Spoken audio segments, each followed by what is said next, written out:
Татар китапларын хәзер укып кына түгел, тыңлап та булачак. Татарстан китап нәшриятында бу эшкә укучыларның теләген исәпкә алып тотынганнар. Аудио язмалар әзерләнә инде. Аларны тавыш студияләрендә яздыралар.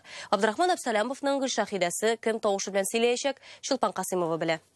Март числосының бір пәнҗешәмбе киче иде. Зөлфия Шәмсуарова Фатих Әмирханның хәят әсәрен укый. Шул кадәр бирелеп, әйтерсең үзе дә шул вакыйгалар эчендә яши. Йөз биттән торган әсәрне 5 көн яздыралар. Ул бүлмәгә кергәч тә, сиңа микрофон яныңда булганда, ул инде ниндидер бер спектакльгә үрелә. Һәм син гомумән менә шул 17 яшьлек хәят, аның хис тойгыларына чумасың. Бу сагадан Резидә Сәләхова керде. Ул Гаяз Исхакыйның көз әсәрен укыячак. Тиздән Габдрахман Абсалямовның Ак чәчәкләр романына да тавыш яздырачак. Гаяз Исхакыйның инде билгеле булганча теле бераз гына үзгәрәк, бүгенге телдән аерыла билгеле.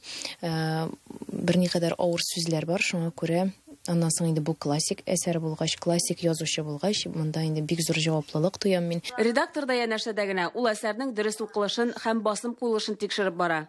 Логик басымны ничек куюларын, сүзләрнең басымнарын ничек куюларын, җөмлә ничек укуларын. Быел 20 авторның 35ләп китабы яздырылырга тиеш. Гаяз Исхакый, Аяз Гыйләҗев, Мәхмүд Галәү әсәрләре бар.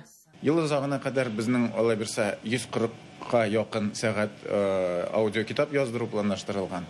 Киләсе елга инде 600 сәгатькә якын аудио китап язарбыз дип уйлап торабыз. Пароход кына һаман моңланып, зарланып кычкыруында. Аудио китапларны сентябрьдән яздыралар, кайберләрен тыңлап та була инде. Ишекләр яман хәбәр китерүчеләр тарткан шикелле шылтырыйлар иде. Тагын бер хыялыбыз бар. Ул хыялыбыз гына түгел, планыбыз инде, ул эшләнә Android'та һәм iOS'та мобиль кушымта булдырырга аудио китапларны тыңлый ала торган. Хәзер яраткан әсәрләрегезне эштән аерылмыйча да тыңларга мөмкин булачак. Моның өчен аны бары күчереп алырга гына кирәк.